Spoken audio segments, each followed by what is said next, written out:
Hi అండి. పిట్ట కొంచెం కూతగనం అంటే ఏమో అనుకున్నా కానీ, ఈ కాలం పిల్లలు చేసే పనులు చూస్తే అది నిజమేనేమో అనిపిస్తుంది. ఇంతకీ ఎవరు, ఏం చేశారో అని అనుకుంటున్నారా? ఈ వీడియో ఫుల్‌గా చూసేయండి చెప్తాను. ఇక్కడ కనిపిస్తున్నారే వీళ్ళేనండి నేను చెప్పిన పిట్టలు. మహి, కార్తీక్. మా అక్క వాళ్ళ పిల్లలు. వాళ్ళ ఏజ్‌కి, వాళ్ళకున్న ధైర్యానికి సంబంధమే లేదండి. దసరా హాలిడేస్ వచ్చాయని పిన్ని, బాబాయ్ దగ్గరికెళ్తామని మా అక్క, బావని అడిగారంట. వాళ్ళేమో పనులున్నాయి ఇప్పుడు వద్దులే ఇంకెప్పుడైనా పంపిస్తామని అన్నారని వాళ్ళతో గొడవ పడి మరీ మచిలీపట్నం నుంచి హైదరాబాద్కి ఒంటరిగా ట్రైన్ ఎక్కేసి వచ్చేసారండి బాబు. ఆ ఏజ్లో నేనైతే పక్క స్ట్రీట్కి వెళ్ళడానికి కూడా అమ్మని తోడు తీసుకుని వెళ్ళేదాన్ని. వీళ్ళు ఏకంగా స్టేటే దాటి వచ్చేసారు. వీళ్ళు చేసిన పనికి ముందు కోపం వచ్చినా వాళ్ళకున్న ధైర్యానికి మా మీదున్న ఇష్టానికి ముచ్చటేసింది. ఇంకా వాళ్ళకి నచ్చిన ఫుడ్ రెడీ చేసి పెట్టాను.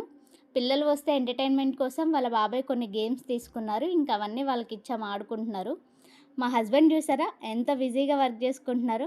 ఏం లేదు, తొందరగా వర్క్ కంప్లీట్ చేసి పిల్లలతో ఆడుకుందామని అంత సీరియస్గా వర్క్ చేస్తున్నారు.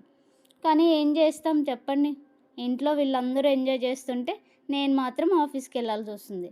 ఎంతైనా స్కూల్ డేస్ బాగుండేవిలేండి. ప్రతి పండగకి హాలిడే ఉండేది. హ్యాపీగా ఇంట్లో వాళ్ళతో, ఫ్రెండ్స్తో మంచిగా టైం స్పెండ్ చేసేవాళ్ళం. కానీ ఇప్పుడు ఈ కార్పొరేట్ లైఫ్లో హాలిడేస్ అంటే వాళ్ళు ఇచ్చినప్పుడే తీసుకోవాలి. నేను చెప్పింది కరెక్ట్ అనిపిస్తే ఈ వీడియోని లైక్ చేసి కామెంట్ చేయండి.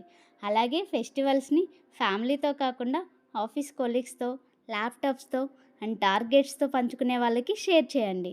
అండ్ ఫైనల్గా subscribe to Dear Diaries. Thank you all. Bye.